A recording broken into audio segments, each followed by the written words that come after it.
Hi, welcome to Live and Local, a talk show discussing the people, organizations, and events affecting the Iowa City area. I'm your host, Brian McConnell.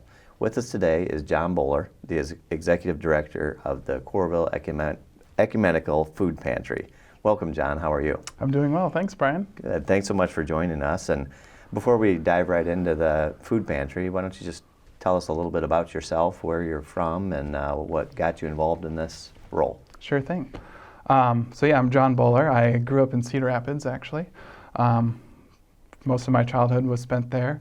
I attended the University of Iowa and studied social work, and so not too long after I graduated, one of my first real jobs was working with the Coralville Ecumenical Food Pantry. With my background in social work, there's always been a passion in kind of helping people who haven't had a fair shake in life, and so Sure. I really jumped at that opportunity when it presented itself with the food pantry, and I knew that would be a unique experience. Wonderful. So what is your role as Executive Director? What does that entail? Right, so as Executive Director, kind of do a lot of things, but primarily I'm charged with the task of raising funds, because we obviously have an operating budget that we need some funds to support. So I spend some time with grant writing and fundraising. And then another kind of key component of what I do is fostering some relationships with whether it's businesses, churches, different individuals in the community.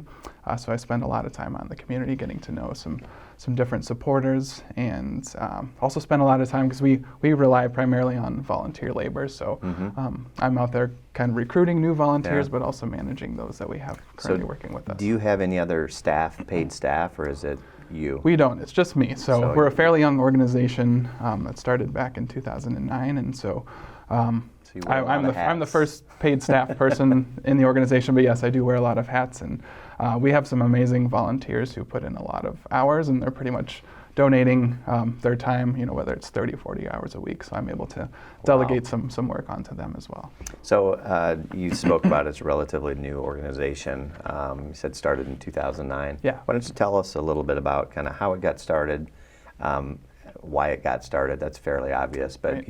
Why in Coralville, why the way you did it? Yep. Yeah, so back in 2008, and I wasn't there at the time, but I've talked with a lot of the founding members. But in 2008, that's a year when pretty rough on a lot of people, between the recession and also, the flood here in eastern Iowa. A lot of people were really hurting, and in response to that, there were 6 churches in Coralville that came together, really kind of did a needs assessment in the community to see what the community needed the most and how they could best help. And, the great thing is, not one of those churches wanted to do it on their own. They knew if they came together, they would have a lot more success and effort to do that. So they came together, and they also worked with a couple of the school family resource centers to, really make sure that they were putting together a plan that would really meet the need. And so at the time, obviously you've talked with a number of excellent social service agencies in Johnson County. But at the time, there was no food pantry in Coralville. So it's really difficult for Coralville residents to get that food assistance. And so those 6 churches decided to come together and start the Coralville Ecumenical Food Pantry. And so they opened their doors in 2009, and it's grown quite a bit since then.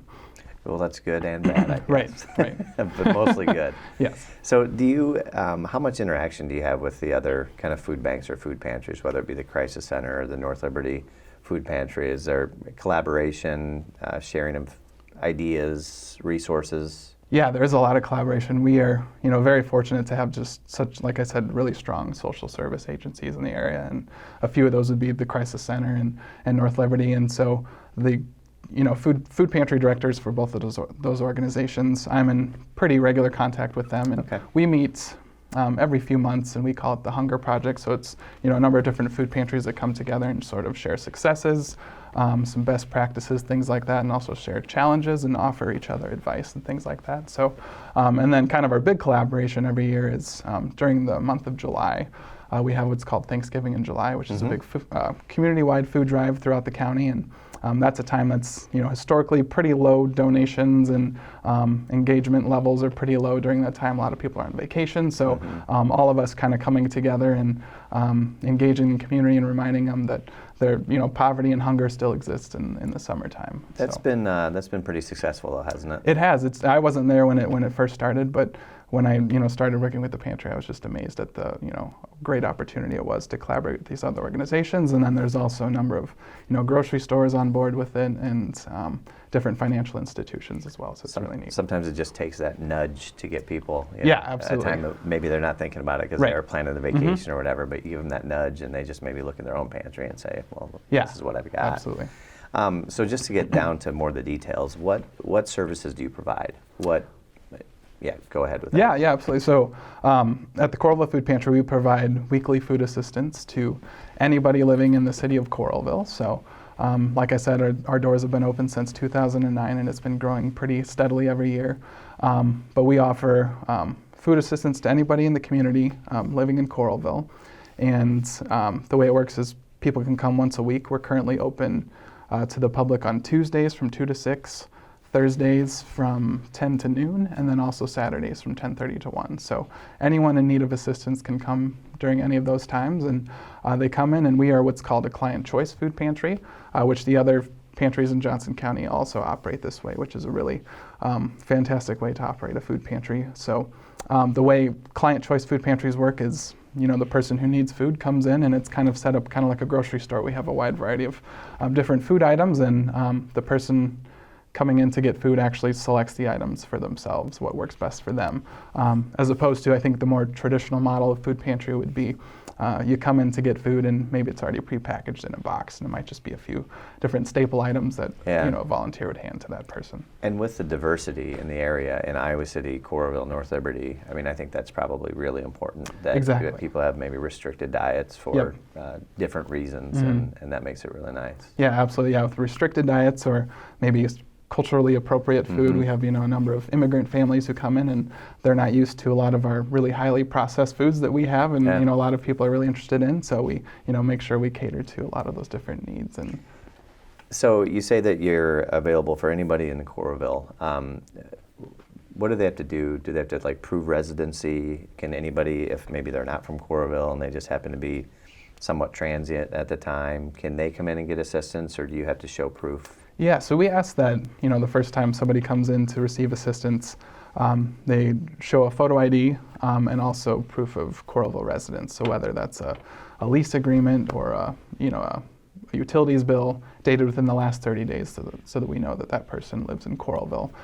So yeah, we do require that the person live in Coralville, primarily because, there are some wonderful food pantries in the area, and so occasionally we do get maybe an individual who's homeless or just kind of passing by and needs assistance, and so we usually don't turn anybody away the first time they come in. But if they do live in Iowa City, we'll kind of direct them to a service that's closer to where they live. Right. Where is the food pantry located? We're a little hidden, but we're on 1st Street in Coralville. 203 1st Street is our address. We're right behind a row of some pretty good restaurants there. There's El Dorado Mexican Restaurant, Exotic India, and the building is owned by New Life Community Church, and so they're leasing this building that we are in, and they generously provide the space to us for free. Like I said, we're kind of hidden back there, so it's easy to miss, but the great thing about the location, which we've really loved, is it's really accessible to a lot of the people who are coming to get food, and so we have a number of clients who I would say the majority actually either walk or bike, and we're really close to a bus stop, so it's pretty easy to access. Well, and another kind of good thing about the location, once people do know where it's at, I think that can help with the anonymity. I'm sure people are somewhat maybe self-conscious about coming in and maybe seeing people have them come in and get the assistance. So the way it's tucked back there, it is nice. We're able to kind of keep it a private service, and it's not out in the open for everyone to see. Yeah. And remind us what the hours are. Before the interview, we were chatting a little bit, and you said you're actually expanding those a little bit. Yes. Yeah. So our Thursday hours we just added pretty recently. So we are open Tuesdays from 2 to 6, Thursdays from 10 to noon. Those are the new hours now. And then Saturdays 10:30 to 1. So we added the new hours because we've seen an increase in the number of people coming, and we kind of wanted to even out the distribution of who's all coming, and because it was getting pretty busy at those Tuesday and Saturday hours, and which is not fun for people coming to get assistance, and it's also could be a little stressful for volunteers. So we're hoping to encourage some more folks to come on Thursdays, and we're also hoping that those new hours will also catch a new group of people who might not have been able to come to the food pantry at the other times that we were open. So how exactly what type of outreach, or how do you make people aware of your organization, or is it more they contact somebody and they're directed to your food pantry? Yeah, I would say we primarily, a lot of folks hear about us word of mouth, whether it's, family or friends or neighbors. But we do have a lot of individuals who maybe have a social worker or a caseworker, and they, are in need of assistance, and so they'll get a referral over to our food pantry, or maybe they'll have a stay at the local hospital, and a social worker there or a doctor will point them towards us. And so, but I would say overall, most people are hearing about us from word of mouth. Yeah.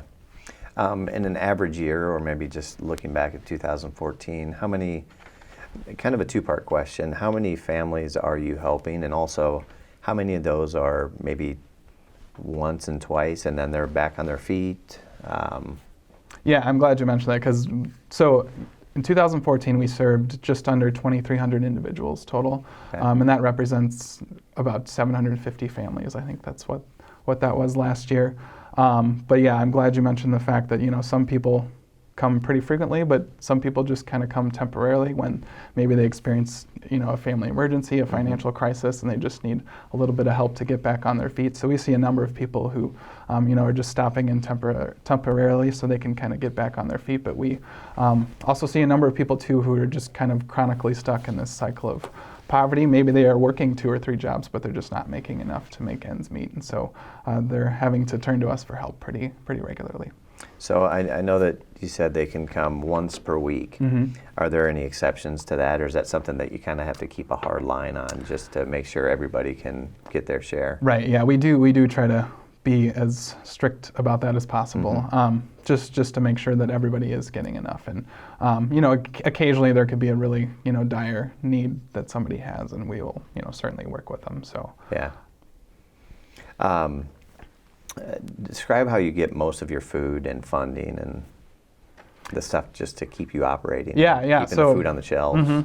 Before I entered this job, I had no idea how complex this whole system can be, but it's really neat because there's a number of different aspects to it, and a lot of different players kind of helping out. So, but as far as the food, we actually purchase about 70% of our food that we have on our shelves, and we get a pretty good amount of that from HACAP, which is kind of the local food bank, food reservoir. They get a lot of very low price food items, either from the USDA, they get some commodity items, or some big in-kind donations that come from places like Kraft or Quaker Oats, and they are able to sell those to organizations like food pantries for a very low price. So when their funding is up and really successful, they're able to offer a lot of great foods, and it's really kind of the most efficient way to address hunger. So we like to buy from them as often as possible. But we also have, I kind of hinted at this super team of volunteers that we have. A few of them go around and do some shopping every week, and they kind of hunt out the best deals and do some bargain shopping at some different kind of bulk discount food places. But yeah, so we purchase, like I said, about 70%, and also so the other 30% is donated. So obviously you and your viewers are probably familiar with food drives. Those are happening all the time, churches, schools, different places like that, and so those are great. We love that. But then Table to Table, which is an organization that I hope most of your viewers are familiar with, but they're amazing, and I could sing their praises all day, and they, I would say about close to 25% of the food we have on our shelves comes from Table to Table, and the majority of that is really high quality food that we wouldn't be able to purchase ourselves, and it's food that was destined for the dumpster, and they save it and they bring it to us, and it's put to really good use. So Going back to the purchasing, I know that at many restaurants you see the little thing for, or different stores for the crisis center, where $1 can equal, I forget how they multiply that out, but just it seems like unbelievable way that they're stretching the money. Is that through the buying that HACAP can help you with, or is it a similar type of model that you use with? Right. Yeah. We like to say we can turn $1 of a donation into about $4 or $5 worth of food, but that primarily through HACAP. But some of our other food purchasing tactics, we're able to get a lot more bang for our buck. And for example, we do a shared really big bulk milk purchase with the North Liberty Food Pantry, and sometimes the Crisis Center goes in on that too. But we purchase, maybe a 3 or 4 months worth of this shelf-stable milk, and so we come together and order, a few pallets of it. So when we do that, obviously when you buy more, you save quite a bit. So, Absolutely. So yeah, we like to encourage people to, make a financial donation too, because we can really stretch that a lot further than they might be able to do so personally. So my wife and I started a garden last year for the first time. We moved into a new place that had a garden set up, and we went a little overboard. The first time, you get a little excited, so you're planting a little of everything, and we couldn't keep up with what we were having. I guess this is just getting me to the question. Can I, as just a Coralville resident, can I bring excess produce? Is that something that you're looking for? Yes, absolutely. Thank you for bringing that up. This is kind of a public service announcement that we've been trying to get across to the community, and because a lot of people kind of have that same question. They, will start a garden, and suddenly you have so many zucchini you don't know what to do with, and tomatoes, and you've already shared with your neighbors, and your family members have said no more. So yeah, you can send those to your local food pantry. Here in Johnson County, I know. Between us and the Crisis Center in North Liberty, we have the capability to, store a lot of that fresh produce. Some, smaller community food pantries, they might not have that ability, but I know there's a grant currently taking place through the Iowa Food Bank Association, which is hopefully, getting some refrigeration to some of those pantries that don't have it. But yes, we definitely accept fresh produce donations. That's usually when we have it. It's usually one of the first things off the shelves. So.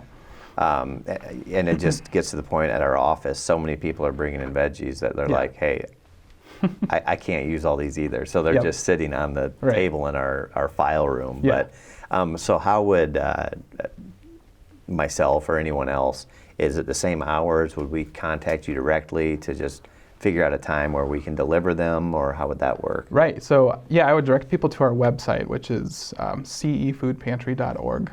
And we have a list of donation times. If you click on the tab that says Make a Difference, and Donate Food is under there. So you could click that and it'll show you all the different hours. So obviously our hours when we're open to the public, that's a great time to stop in with food, but there's something going on at the pantry almost every day of the week. And so there should be hours in there that, are pretty flexible for somebody who's working, can stop by after work to drop off. I just didn't know if there was an anonymity problem with the people making donations at the same time when people were picking up. Nope, not at all. You can drop in anytime. So wonderful. So that kind of leads us in also to the seed library. Yeah. And talk a little bit about that. I read about it, and that's really neat. Yeah, we've been really excited about that. So last year, 2014, we launched our seed library project. And I'll preface this by saying, it kind of fits in with what we were just talking about. We've really been striving to secure a lot of really healthy and nourishing food for our clients, because it's a place where a lot of people are turning to as their main source of food. So we want to make sure we have really good food on our shelves, not just calories, empty calories, but we want food that's really going to be beneficial to someone's health. And so securing fresh produce is a big part of that. So it's tough for us to purchase a lot of it at high quantities. So anytime we can encourage gardeners or local farmers to donate produce, that's always fits that need a lot. So part of our aim to get more fresh produce in the hands of our clients was to equip them with the tools they need to start growing their own food. So so we started the seed library, which there's a lot of these kind of across the country, but I haven't seen too many that are attached directly to a food bank or a food pantry. So I figured we would try something new and have it fit in there. So we received a grant from the Iowa United Methodist Foundation to sort of kickstart this project. So we purchased some seed for that. And we also had a lot of seed donated from Cultivate Iowa and also Seed Savers Exchange. So we have a nice display that had, last year we had, I think, over 40 varieties of seed available. And we put together 1,400 seed packets that ended up being selected by our clients, but also we made it available to the entire community too. So we, encouraged clients to do some gardening on their own, and we had some, useful tips and simple ideas for how to do some, container gardening, because a lot of people visiting us at the food pantry might not have yard space, so we encouraged them to do some container gardening. But we encouraged, just anyone in the community to stop by and grab a couple seed packets, and with the stipulation that at the end of the summer, when they have that excess produce, they just return some of it to the food pantry. So. It's a really good idea. And I was thinking about that because I think a lot of your clientele, may live in apartments where they don't have that. So the container gardening, is that kind of a challenge for them, not having actual yard space they can use? And isn't there a space right by the Coralville Rec Center that they've opened up as like a community garden? Yeah. So to answer your first question, it is a challenge, and that's something this year too. We're kind of even learning from some of what we offered last year, and we're hoping to offer some more valuable tips on how to really get the most bang for your buck in planting, whether it's a tomato. And we gave some resources on you can use anything really as a container. You can use a milk jug or a boot. You can just plant a seed in there, and just my approach. Yeah, boot tomatoes. My approach is just try it, and if you fail, that's okay. Yeah. So, but yeah, the community garden space. The city of Coralville actually donates 2 plots. Last year we had 3 plots. So we have some volunteers out there growing food, and so that excess produce, all that produce grown comes to the food pantry, and it's been a great way too, just to kind of get to know some gardeners and other people in the community. And so most other people with a plot there have got to know us, and they would leave some of their excess produce for us as well. Oh, that's which is really cool. That's good. That's really neat to see the community support that way. So what are some of your struggles? And we already talked about you're the only paid employee, and I know you have great volunteers, but you wear a lot of hats. You have a lot of stuff going on. And just in general, what are some of the challenges that your organization faces on a day-to-day or month-to-month basis? Primarily the first thing that comes to mind is just having, volunteers to staff and do a lot of that frontline work, whether it's helping out during a pantry shift or stocking shelves. So I'm always on the lookout for more people who might be interested in putting in a couple hours here and there. So yeah, that's a challenge, and we've recently been able to add some volunteers who are interested in doing kind of some more administrative work or communications help. So there's things like that people could get involved with. But other challenges would be, as I mentioned, we've just been growing quite a bit every year, and on average, it's been about 15 or 20% of an increase each year, the number of people we've been serving. And so, and then from the perspective of the individuals who are serving, those challenges would be just stagnated wages and the lack of affordable housing, things like that are just making it difficult to really thrive. And so obviously people are continuing to still have to turn to a food pantry. Do you think the increase, that 14% or whatever that you're seeing each year, do you think that is more because of a greater need or more because of awareness at the food pantry, or a little cocktail of both? Yeah, that's a good question. I wouldn't be surprised if it's a little bit of both. But so the estimates out there, Johnson County, Feeding America says that about 18,000 people in the county need food assistance. And so if you look at Coralville, they say about, like you said, 14%. That would be about 2,800 people in Coralville who need help. And so last year we served about 2,300 people. So, according to reports, there's still more out there who need assistance. And so I don't necessarily know if it's... But that's a pretty good percentage right, of what you're hitting, So I don't necessarily know if the need is increasing and there's more and more people who need assistance, but just more and more people are aware that our service exists and they're able to turn to us for help. So I guess on the other side of that, what do you view as some of your strengths? I'm sure there's been growing pains, for one, since it started, but also since you've taken over. And I know a lot of times with the nonprofits, especially ones with one paid employee, there's just all the administrative things and a lot of growing pains and things you find out every year. Yep. But what are some of the strengths that you've found? Yeah, I would say the first thing that comes to mind is just the broad support we receive from the community. So whether it's the faith community, we have a number of businesses, schools, just general individual community members and different groups with all sorts of experiences and talents and gifts that all kind of come together and provide support for me, but also our organization in general. So that's a huge strength, and we rely heavily on the support we get from the community. And then also another strength at our food pantry, we a high percentage of our volunteers are actually individuals who came to the food pantry for help, and they might still be using us for service, and so so it's That's just great. amazing to see people who really needed the help, and they also really want to give back. And so we've had a really neat community of people from all different walks of life coming together and working together. So to that point, how can people get involved? Is there a requirement of X number of hours? What are the stipulations other than probably a background check or something like that? But how can people get involved? Yeah, so we hold a monthly volunteer orientation. It's usually the second Thursday of every month, and that's from 6:30 to 8 o'clock. But yeah, anyone who's interested in checking out some of our volunteer opportunities are invited to come to that. You can go to our website to sign up for the orientation, but I think I hinted at this earlier, but there's a number of different ways to get involved, whether it's helping out during a pantry shift, bagging groceries, stocking shelves. People could also serve on a committee and help with fundraising, grant writing, things like that.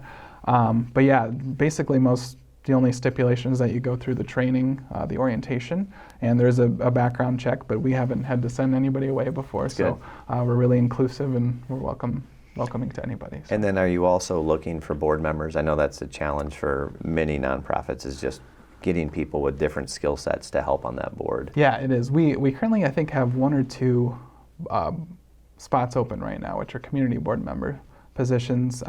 Our board, we have representation from 6 of our affiliated churches, and so they represent on our board, but we also have some community members as well. So I think right now there might be 1 or 2. So that's something, if anyone's interested, they could certainly contact me. And what's that website again? Yeah, the website is www.cefoodpantry.org. And so what's the best way for somebody to get help? Can you come in that day and get it? Is there much of a process that goes involved other than just vetting the fact that they do live in Coralville and a Coralville resident?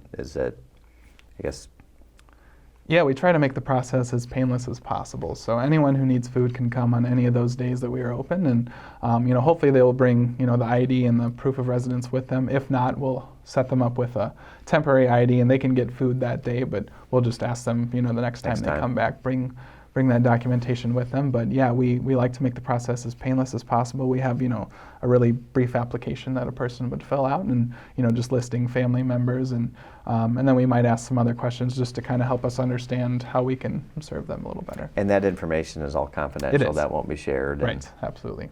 So I'm sure it's unfortunately not something that people are proud to do, but Right. if it can just get them that next step. Yep, exactly. What would people might be surprised about some of your clientele? You know what I mean? I think probably the perception is it's the same people coming back time and time again, and that's their sole dependence, and that's their sole resource for food. But that's not necessarily the case. It's not, no. Yeah, like I said, we have a number of people who are, visiting us every week, and they're just really struggling.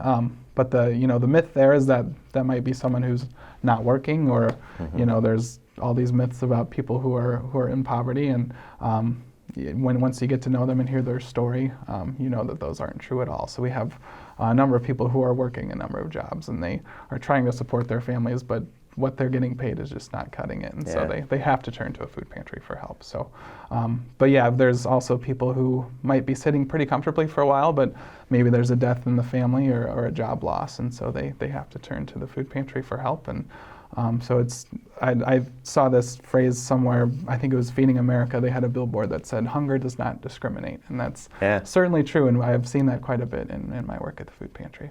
So real quickly before we wrap up, and we have maybe a minute, but any fun story you'd like to tell, or just kind of a success story or something that jumps out in your mind? I think I'll keep with the theme of gardening here. So I was thinking of, actually the year before we started our food pantry, for the seed library, we had a client. I just had a few seeds that I had received from some conference that I went to, and I handed out some seeds that year, and this gentleman, I remember, he was really excited to plant a couple tomatoes. And later that summer, he brought in his haul of tomatoes, and he wanted to share it with everybody at the food pantry, which just amazed me, because this is someone who really didn't have much else to offer, but he came in with these tomatoes that he grew himself and shared with everybody. And that's a lot to offer. Yeah, it was amazing. That's great. John, thank you so much for coming on. I've met you before, so it's great to see you again. Absolutely. But every time I talk to you, I learn a little bit more about the Coralville Food Pantry, and just thanks for doing what you're doing, and we really appreciate it. And for PATV, I'm Brian McConnell. Thank you so much for joining us tonight. And please tune in to your neighborhood network, PATV Channel 18, every Wednesday for the newest episode of Live and Local. Thank you so much for viewing, and have a great night.